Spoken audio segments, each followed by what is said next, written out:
Hello, my name is Remfry Dedman, and welcome to the Kscope podcast. On this episode, I'm speaking to Paul Draper, the former vocalist, guitarist, keyboard player, and chief songwriter of Mansun, and now a celebrated solo artist in his own right.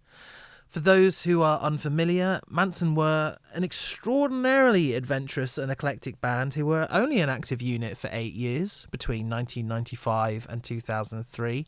But the sheer wealth of material that they put out in that time, and the quality of it as well, was sky high. And on February 20th, 2026, Paul is set to release Mansun Retold, where he takes some of his favourite songs from the Mansun back catalogue and rebuilds them with a full acoustic band featuring acoustic guitars, that's bass, lead and rhythm guitars, drums, and a string quartet. If you're already a fan of Mansun, I think you'll really dig these reinterpretations, and even if you're not, I think this album is a pretty excellent primer for discovering this excellent and often completely misunderstood band as well. So without any further ado, this is my chat with Paul Draper about Mansun Retold.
So it's been 23 years this year, now that we're talking in 2026, since Mansun broke up, and a fairly simple one to start with. What was your motivation for going back to these songs and rearranging them now, at this point in time? Well, I mean, originally, when I first got the idea for this album, it was to take some songs that I wasn't happy with the original recordings of and try them again. I think the first one that sprung to mind was Until the Next Life, which I always thought was one of the best songs that I'd written. And the original recording was basically done with a synthesizer and a drum machine, with a few little bits of guitar peppered on it. But basically that was what it was, a synthesizer and drum machine, supposed to be a string part and drums. And I'd always thought that song had never really done itself any justice with the original recording.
And that's where the idea first started was I spoke to P-Dub, who I produce with, and I thought, you know, what would be the point in me recording this? And we came up with the idea if you'd done maybe an EP or used it as a B-side. And I'm like, well, we don't really do B-sides anymore. Mm. So anyway, we spoke to Audrey Riley, who does the strings, and she came up with a nice interpretation of the string part that I'd done already on the original recording.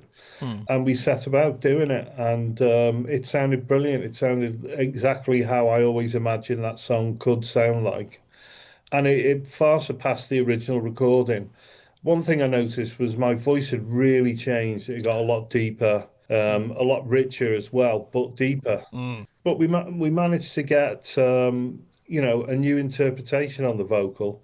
I think the vocal's better than the original as well, but it is very different. So the idea to originally do an album came from that track really, and then it was, well, what other songs would either lend themselves to being recorded in a full acoustic manner with acoustic bass, acoustic lead and rhythm guitars, a drum kit and a string quartet, and also which recordings would I, like to improve on. That's where the original idea came from.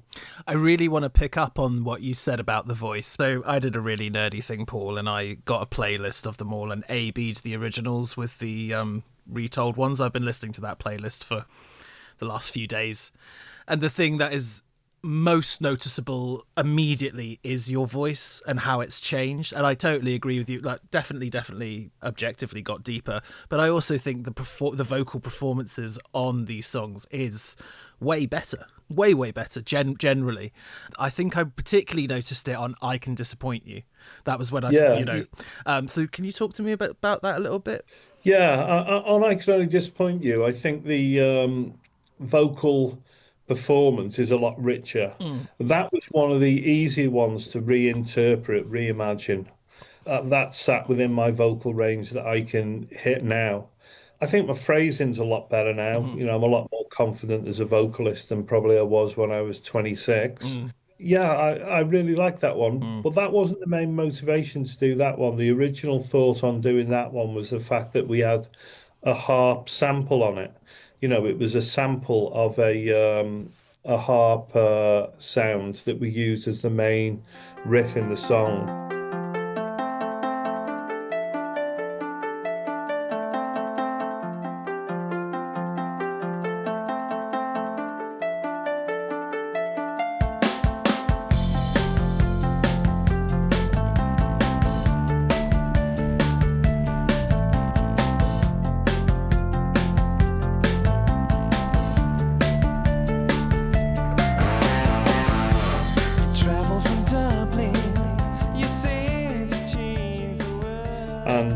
On this one, we got a real harp player in, and she played the part. I mean, God knows how she kept keeping up with the rhythm, but she did.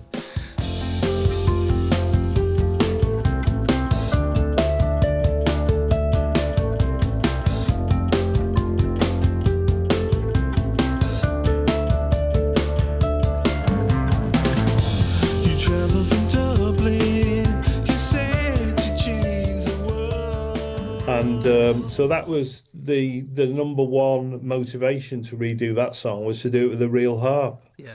And we did, and it sounds really good. I think the vocal performance is better than the original vocal performance.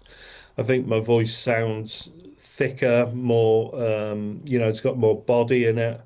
I've got a richer vocal performance now, and I think it really suits these songs. But I had quite a thin voice when I was younger, and I would tend to sing things, very shrill in a high register. And I think it really suits this one. But as I say, the main motivation was getting a real harp into it, and that's why that one was chosen for this album. Yeah, it sounds great. I think my personal opinion is the majority of these retellings are now, well, whether they will be by fans or not, you can't really control, but it feels like most of them should be considered the definitive versions of them. Is that your feeling? Well, yeah, I mean, like we've redone Disgusting, and that was one that we looked at and we thought it had like drumsticks rattling away all the way through the track, doing a little rhythm, and it was like, I'm redoing this track now in a more mature way. Does it need the gimmicks like that on it? And it was like, no, we didn't include that. We took obviously the synthesizers off to do an acoustic version of it and replaced them with the string quartet.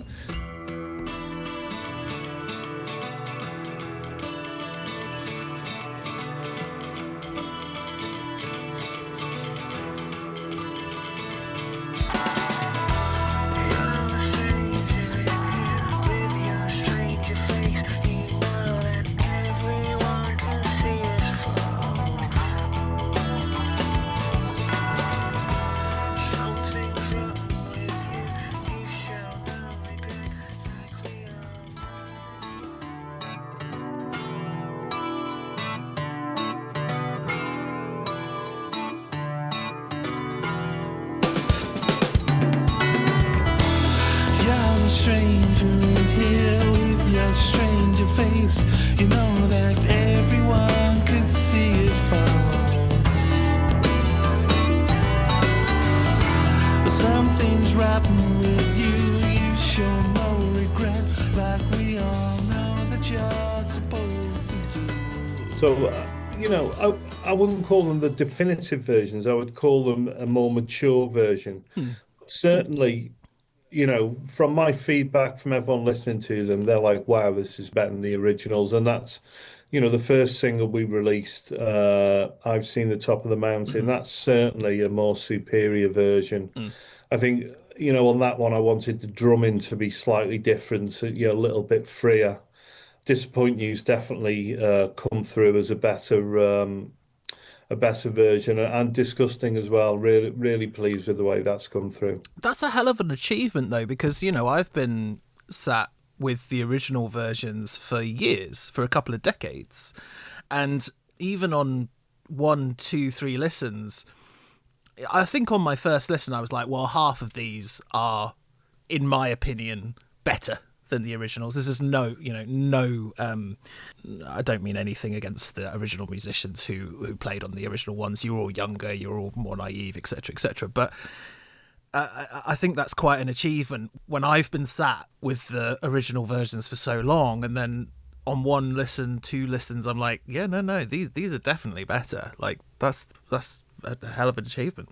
Yeah, I think I was really pleased how we finished with it. But they are different. They're more mature. My voice is richer, but I think they're a lot more organic as well. With doing them with acoustic bass, acoustic guitar, acoustic lead guitar as well. That was the biggest challenge, to get them guitar parts done with an acoustic. Yeah.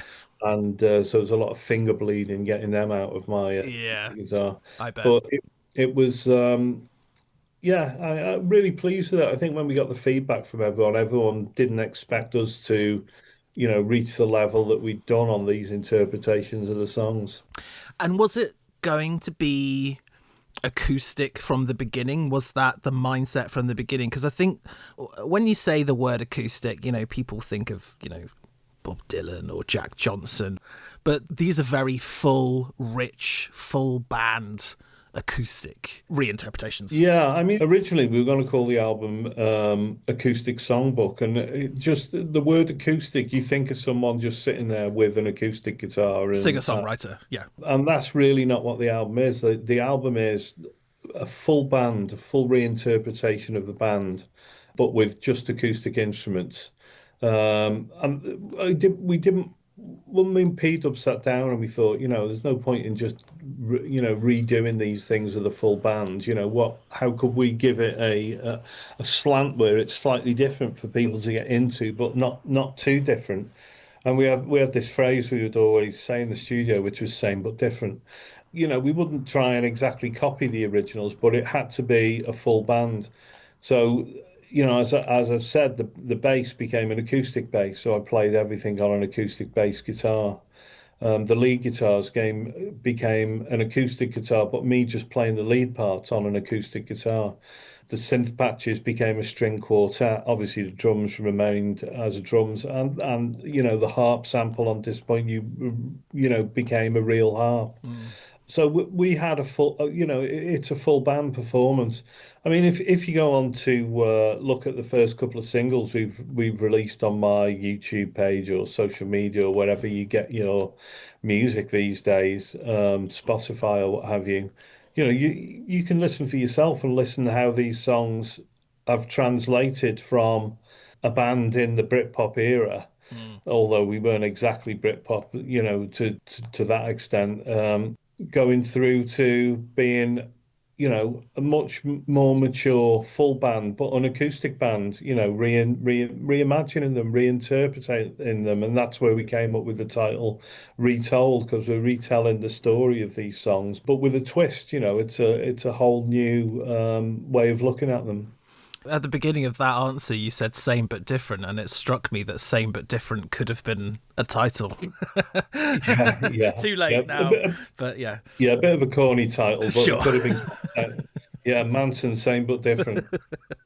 One song that I really want to talk about, because it's my personal favourite of the reinterpretations, so I just want to ask you about it, really, is the version of The Chad Who Loved Me on here is just excellent.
Is there any insights you can give me? Well, that was a challenge because that song was obviously based around, a large part of the song was based around the lead guitar part.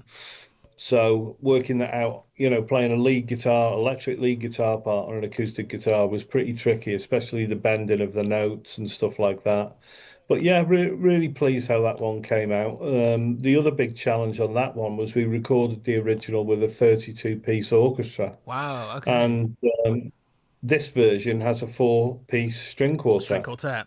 However, Wow. it sounds huge. I don't know how, but it really works. And that is that's one that isn't exactly the same but different. It's the same but very different. I think that's why it's one of my favourites. Yeah.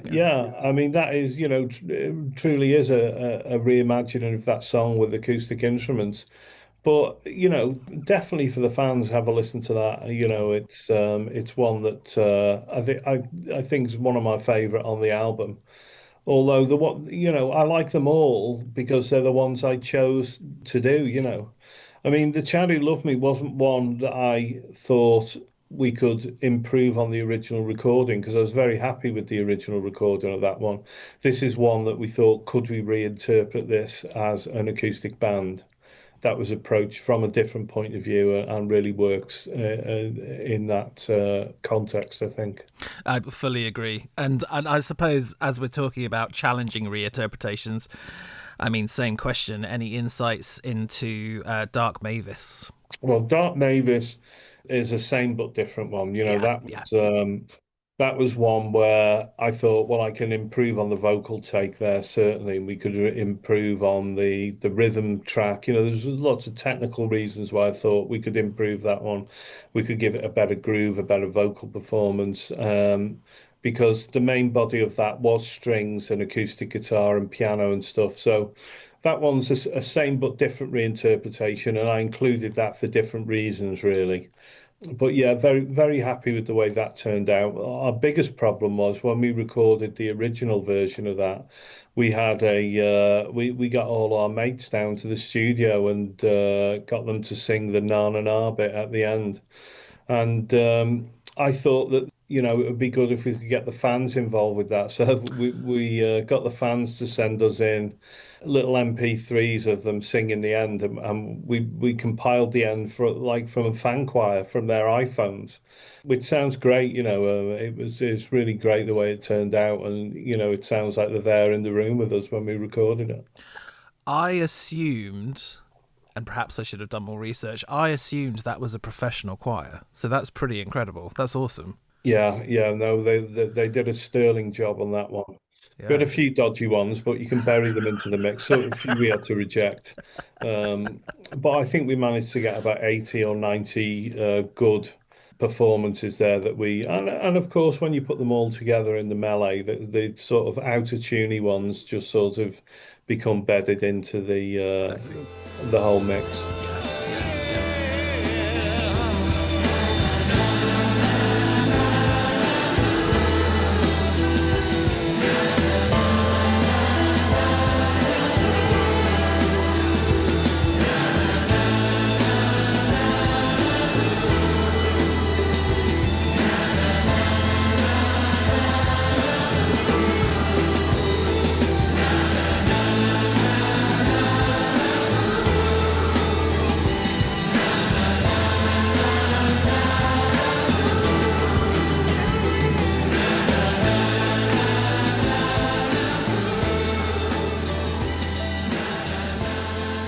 So I hope it's obvious from just the 15 minutes that we've been chatting or so that I am a fan of Mansun. I love Mansun very, very much, but I am obsessed with Six. Yeah, that's most fans' favorite album. Yeah. But you've chosen, like, there's either no material or very little material from Six to be Mansun Retold. I mean, is that because you thought, well, I probably can't improve on those songs? Or what was the reason behind that decision to not return to the Six material?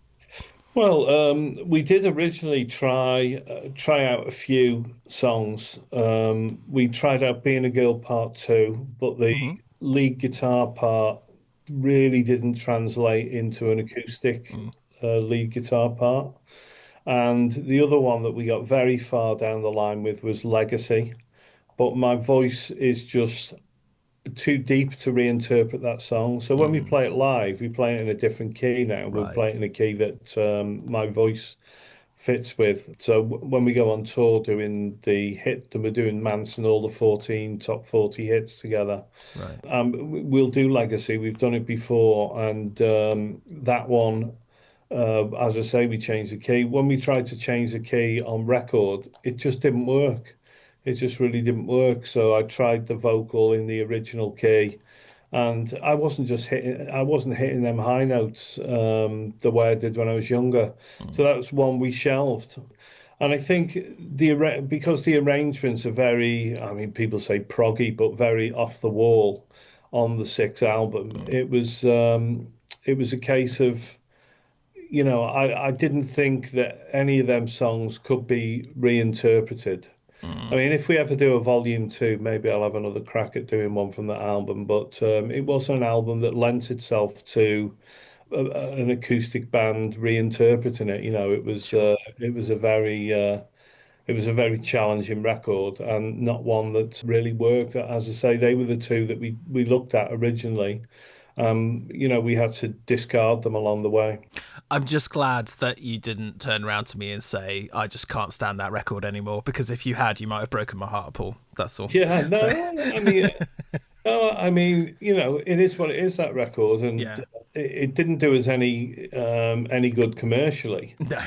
but creatively it was great. Yeah. It was great to make, and it was great to play live, and it's really lived, that record. I mean, when we reissued it a couple of years back, it recharted. The vinyl version went to #1 on the vinyl chart, and Mhm. people, it stayed the course of time very well, that record, and people really like it.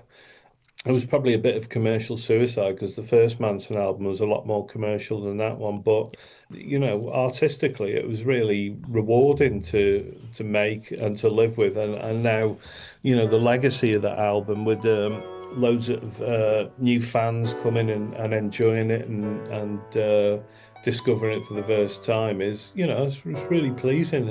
I'm happy with that record.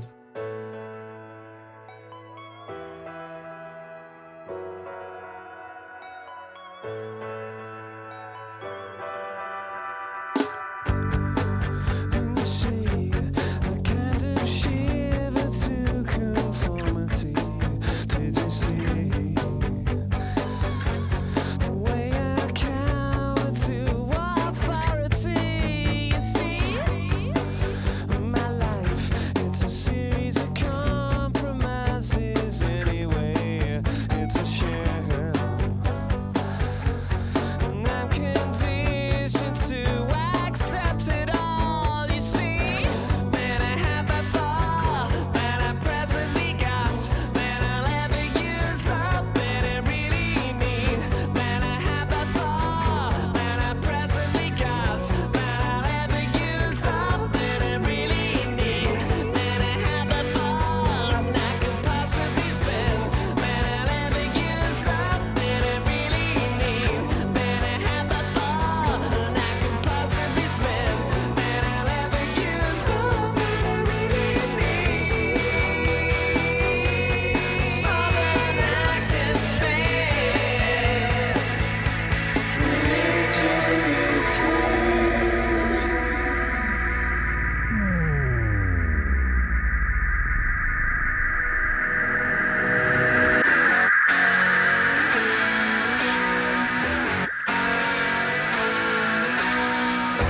safe for progress. Purgatory, how does this affect me? Emotionally affect me. Will they let me go? Will they let me go? Will they let me go? It's a unique cavalcade of 1,000 different things which shouldn't work but somehow do, and it does feel like a magical lightning in a bottle thing that you captured with Six. My girlfriend was asking me, a little bit of information about you and Manson and so on and so forth before we did this interview, and I was trying to explain what Six sounds like, and I've been a journalist for a decade and a half. Being able to explain what music is should be something I can do easily, but when it comes to Six, I'm like, well, it's a sort of Baroque musical opera, sort of, but doesn't sound like that at all. It's one of those records that I just cannot describe it at all. Yeah, I mean, I think when I went into it, I wanted to expand on the sort of, songs like The Chad Who Love Me, who don't have a traditional verse, chorus, verse structure. Yeah. And it was like, I had a load of pop songs. So I had the song Six as a track for Attack of the Grey Lantern, but it was called More at the time. It was weird. I was showing someone that in my notebook, and I was like, well, look, I had this song from when I was, quite young. And then when I come to Six, I thought, oh, we've done the pop thing, I'll go off and do something else. I mean, in retrospect, should we stuck down the line we were doing and, stayed in that pop world? I don't know. But I just didn't fancy doing it as a straight ahead pop song. And so we deconstructed everything, pretty much every track. There's a few that we didn't. Legacy, Being a Girl Part 1, Negative, which are relatively straight ahead tracks. But yeah, I would agree with you. I don't know what it is really, but I know a lot of prog fans enjoy that record for the structures of it and stuff like that. Yeah. But ultimately, I think one of the big things, not to do with the structures, but the way we played it was on the first album. Because we'd started off, we didn't even have a drummer to start with. We just had a guy who had an Akai sampler and run drum loops and DJing. And right the way through the first album, lots of drum loops and electronic backing tracks and stuff like that. So for the second one, we wanted to make a guitar record, with a full band.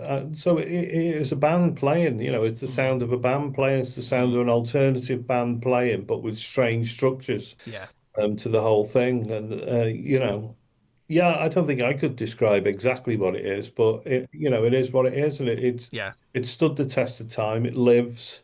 I know the prog community have really taken it to heart because when in Prog magazine, when they had their top 100 prog albums of all time. It was in there, that was a surprise that the prog community had jumped up on it. But also, a lot of kids, who were into the chart music at the time, bought it.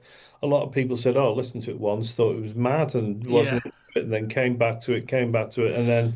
It's an album that really rewards you after a few listens once you get your head into it, and there's a lot of deep music there to dig into and discover. And then once you have discovered it, I mean, as I say, it's the fans' favorite album, that we did, and yeah, it worked really well.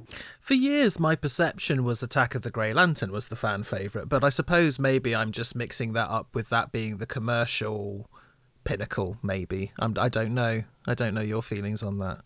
Yeah, I think well, we come out the traps pretty heavily because that went straight in at number one, Attack of the Grey Lantern, whereas six was just the top five or whatever album, which is still an achievement, but in these day and age, it'd be an amazing for, Yeah. essentially an alternative band. But yeah, in terms of the fans' favorite, we did when we toured and I was going to play one of the albums in total. We did a fan poll, and they were basically neck and neck, and I Right. think fans like either one. We did the tours, both the tours were sold out. The original tours we did because I've played both of them live now. Yeah. So yeah, I think it's an even split, but I think the fans, that's the one that. If you bump into a fan or you do the signing sessions at the in-stores when an album's out or whatever, that's the one people always name check. It's my favorite album of all time comes up more than anything with that one. I totally get that. Yeah, because it's just so unique and it's just so different to anything else I've heard. Yeah, I'm glad. I'm glad it's unique. That's the hardest thing to do Yeah, in popular music. Is exactly. to make something that's got its own stamp on it. I mean, it is such a derivative art form that to create something that is like undefinable or something that is new, it is great. And as an artist, that's very, very satisfying to have achieved something like that. I mean, if you break that album down into the individual elements, it's not that unique. It's the way it's put together. We didn't go down a commercial route. It was deliberately non-commercial, which, I don't know if we'd have stayed commercial, maybe we could have had a longer career, but you stick to your guns and you do something creative. And here we are 25 years later or 30 years later, nearly 28 years later, and we're still talking about it, Yeah, exactly. which is, that's very few and far between for bands that form and disband. And, if you could leave something back behind, if you could leave a legacy behind, if you could leave something behind. I think the biggest surprise for me is when I go out on the road, we play them songs from Six and they get huge cheers. I mean, when I first played songs from Six live, you could see grown men crying in the audience. It was like people loved hearing them songs, and it was very satisfying that it lasted. But one of the most surprising thing was the amount of young faces you would see in the crowd. And, people got through it, kids in their 20s, and it was like, wow, everything from you and my dad's favorite band to, I heard this song on here and got into the album. And I say a lot of proggers, a lot of kids who have been passed down through their families, a lot of word of mouth. And it's really satisfying that them songs have lived. It's really interesting what you're saying about people are still talking about this record and Manson as a whole, actually, because you know, there naming no names, but there were a lot of bands in that what we will call the Britpop era. I completely agree with you. I don't think you were a Britpop band at all, but you were sort of shoved into that. But there's a lot of bands of that era that we don't talk about these days anymore. And the thing that I'm constantly amazed at with Mansun is you were a band for 8 years and you did so much in that time. Yeah. I mean, I always look at it like this. I mean, I wrote and released 102 songs in that period Wow. as the main songwriter. Chad wrote, I mean, I think he did three or four, but essentially as the main songwriter for that band, I managed to plow through 102 songs, and we were together for 8 years. And I always say, well, you know, the greatest body of work ever done in popular music was the Beatles, and they did 200 songs with three songwriters in 8 years. So I think I worked about as hard as you could work for that period of time, doing your own art in a way that you wanted to do in a specific time period. I don't think anyone's been as prolific as the Beatles, and so you know, I think that's about as the maximum you can get. And we did 4 albums with material, but we did 15 EPs. I mean, we never ever Yeah. really did just a pop single. We did a series of EPs, each with 4 tracks on it, more or less. And you know, we've released a lot of them tracks now during the reissue campaign that Kscope have done, because a lot of them they're just not available, still not available on Spotify, and were certainly never available on vinyl. And it's great for vinyl heads to be able to get them songs now.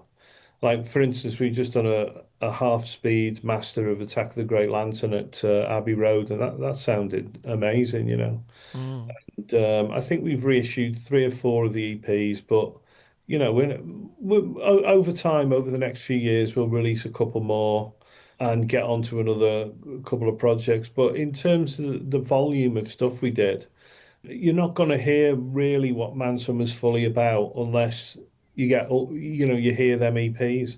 I mean, one thing I've always wanted to do was go on tour and do a B-sides tour of all the Mansun B-sides, because Oh, that would be wicked. Yeah. there's like 50 B-sides. Yeah. And I mean, the first single from this album, Mansun Retold, is a B-side. I've Yeah. seen Top of the Mountain. I think that's a great song. You know, it should have been on an album, but I mean, that's what everyone says to us. You shot yourself in the foot by releasing all your best tracks as B-sides. But being a young, angry young man, it seemed a good idea at the time. Looking back now, I wish we'd kept our best stuff for our singles and got them played on Radio 1 and all that. But that's the way the cookie crumbles, and it's just great that we're still talking about it, you know, 30 years later. And as I say, it's been a whole rediscovery of Mansun, you know, over that time. Do you lament the death of the B-side? I mean, it's, you know, it's just the way the music industry has gone, and like singles aren't a big thing anymore and blah blah yada yada yada. But do you lament the like I get sad sometimes that B-sides aren't really a thing anymore, and it's because of bands like Mansun that I get sad about it. What are your feelings on that? Well, I think in terms of B-sides, it was always a poisoned chalice, because we had so many, and because you're so close to the music, it's very difficult to know what are your good tracks and your bad tracks, Sure. or you know what hierarchy to put them in. And so, because we were doing EP after EP after EP, we probably wasted tracks that I would have put on an album. So during my solo career now, being signed to Kscope, before I even did an album, I did 2 vinyl EPs. And there was 2 songs in particular, The Silence is Deafening and No Ideas, a track that I did with Stephen Wilson. And now looking back, I think, God, I wish I'd have put them on my first solo album, Spooky Action, and dropped a couple of tracks off and put them on. So I was straight back into the same old dilemma.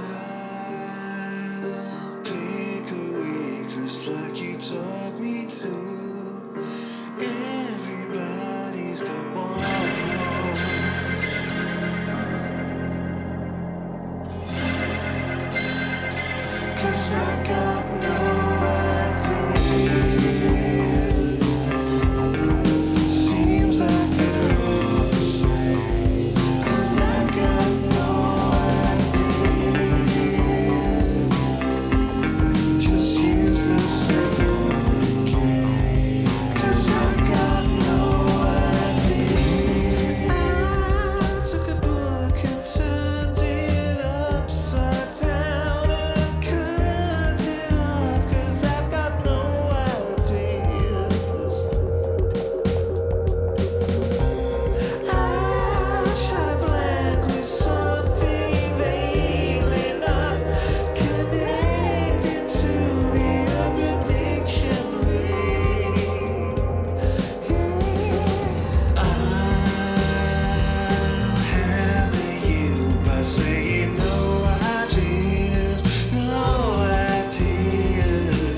So when I come to do my second solo album, Cult Leader Tactics, I thought, I'm not doing EPs now because I don't want to lose tracks down the cracks where they could have been great on the album. So I wrote X amount of songs for the album and then picked the best ones.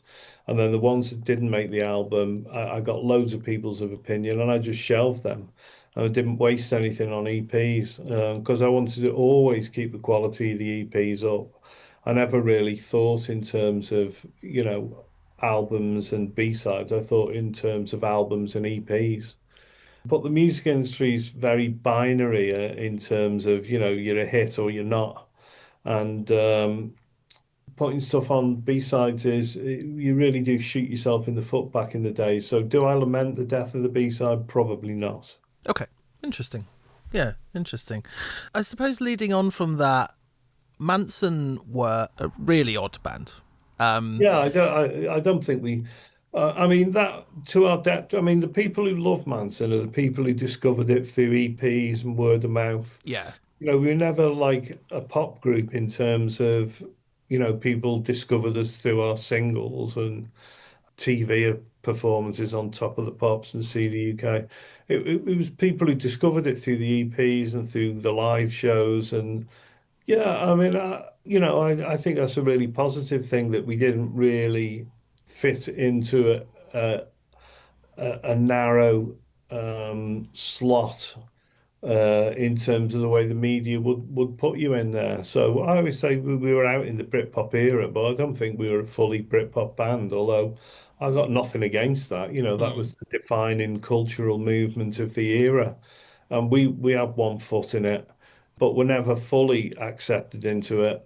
And I think that is down to the choice of singles that we made, down to the we were always out on the road, playing gigs, down to many different factors, really, a lot of different factors.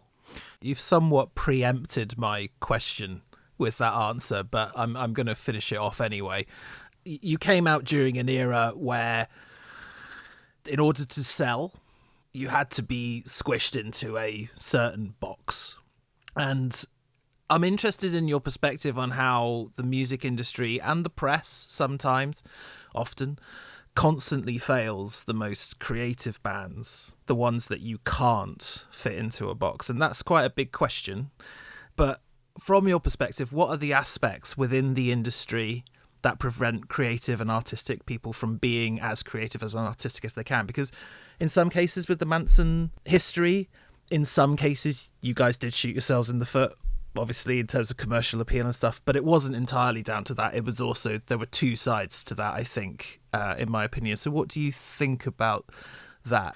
Well, the music industry, there was a business model in the 90s, which is you put out singles and they were after hit records, man. That's what they were after, hit records. And you put your most commercial tracks out as your hit records, which we never did. And then that sells your album. And then you just go on tour to support your album sales. And it's a very different industry now. People can discover you for, they don't have to make that emotional investment of spending 10, 15 quid on a CD to discover the band. People can just discover you on streaming services. But the industry's completely turned around now, where you don't play live to sell records. You get streams to people coming to see you live. It's a live and streaming industry now. Yeah. Manson does well in the streaming world, but I don't really. My audience is very much people who buy vinyl. We always do an earbook, a box set, a 3 CD version with, this album. We've got Dolby Atmos mixes, and we always do high-res audio and 5.1 stereo surround sound. So it's a really select audience we work with. Most artists, it's pile 'em high, sell 'em cheap. We don't. I'm not in that world as a solo artist. I'm very much in the world of specialist releases. And your audience, sorry to interrupt you, but your audience is a dedicated audience as well, isn't it? Oh yeah, very much. Yeah, it's that Manson fan base has very much stayed intact.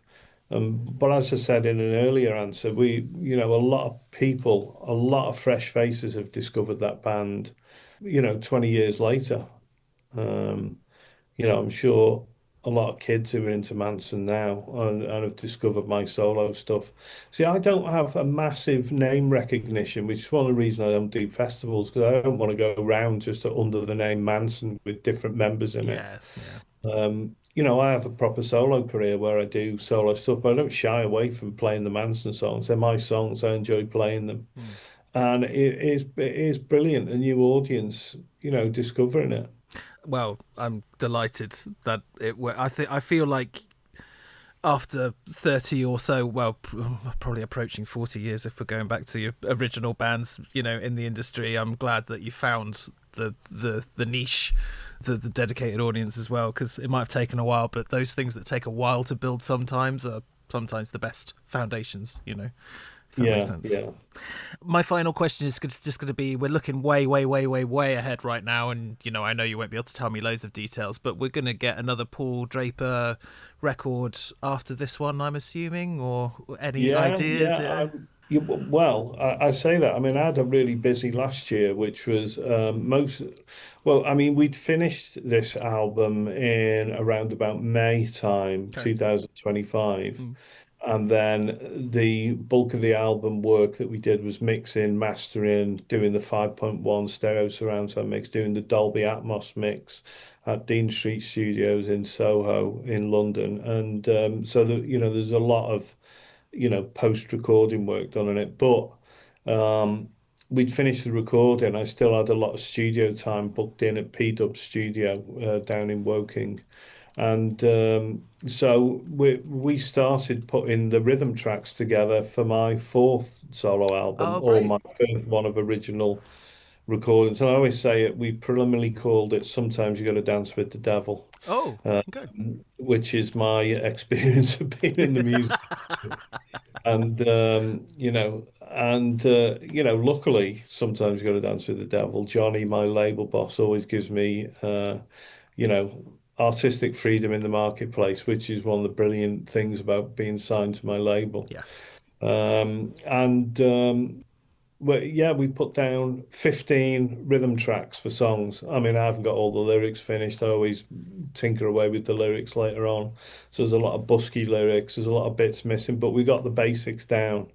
So I won't be looking at that again until after the tour, which is March, UK tour March.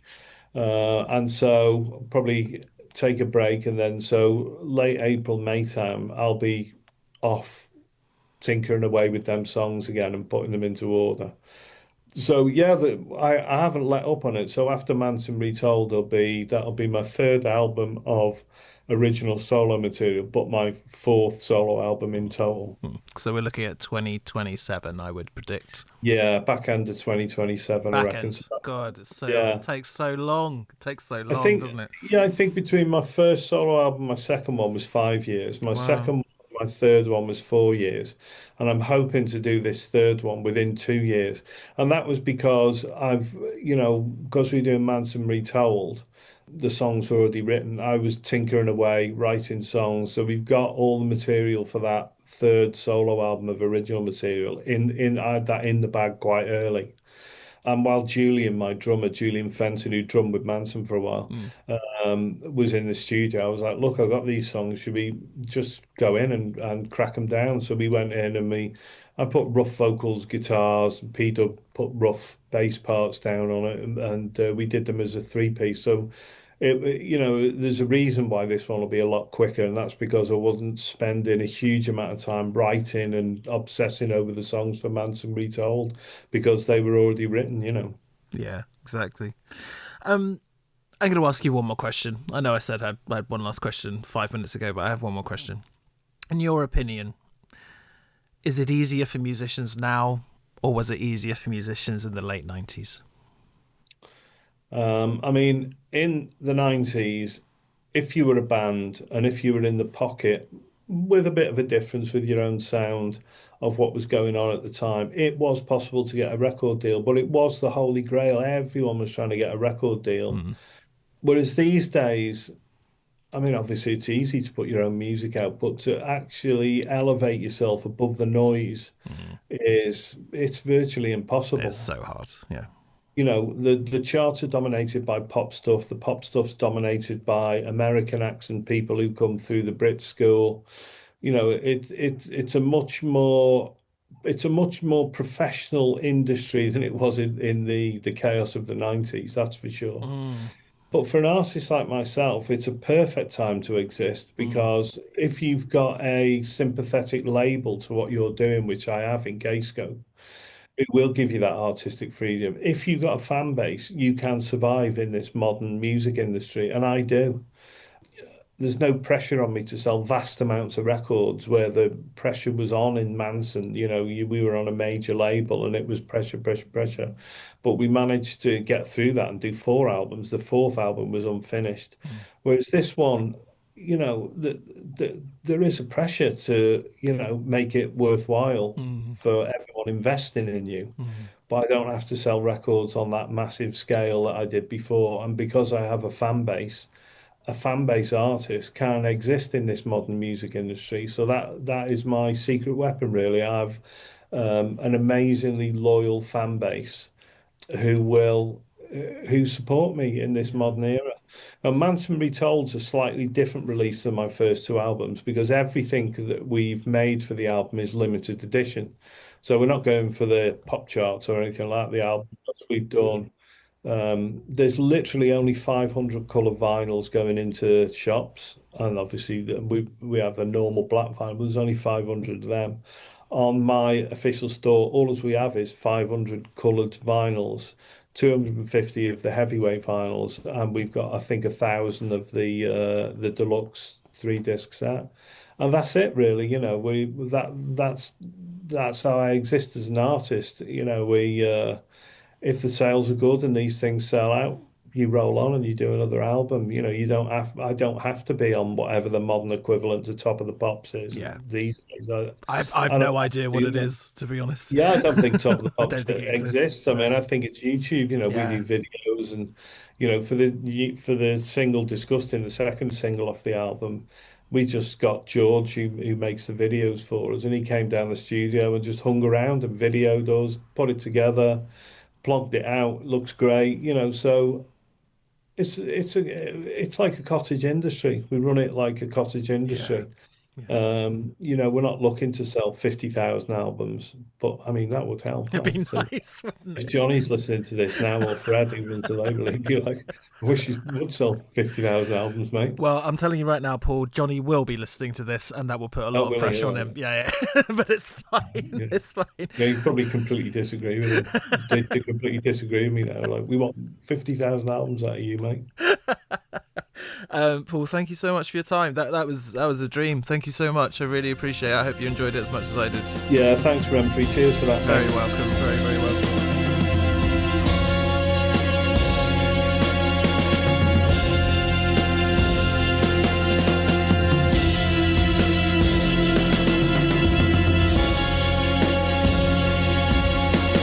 All this built up passion burns out anyway.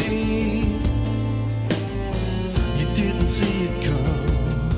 You got stuck in your ways. Oh, please, no summons or lectures here. Oh, I'm empty today.